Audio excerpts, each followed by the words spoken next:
Hello and welcome to today's video, where we'll be discussing how to change the caption language on YouTube using an Android device. If you're someone who watches videos on YouTube regularly, you know how important captions can be, especially if you're not a native speaker of the video's language. So let's dive right into it. Step 1. At the top right of the video player, click More. This will open up a drop-down menu of options for the video you're watching. Step 2. Next, click on Captions. This will take you to a list of all the available caption languages for that particular video.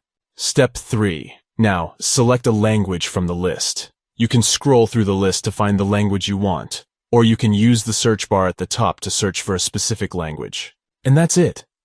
You've successfully changed the caption language for the video you're watching. It's important to note that not all videos on YouTube have captions available in all languages. If the language you're looking for isn't available, you may need to check back later or try watching a different video. Also, if you've changed the caption language for one video, it will only apply to that specific video. If you want to change the caption language for another video, you'll need to follow these steps again.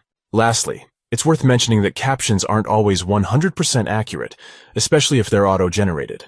So, if you're having trouble understanding the captions, you may want to try adjusting the playback speed or simply turning them off altogether. In conclusion, changing the caption language on YouTube using an Android device is a simple process that can make a big difference in your viewing experience. By following these 3 easy steps, you'll be able to enjoy your favorite videos with captions in the language of your choice. Thank you for watching today's video, and if you found this information helpful, please don't forget to give it a thumbs up and subscribe to our channel for more helpful content like this.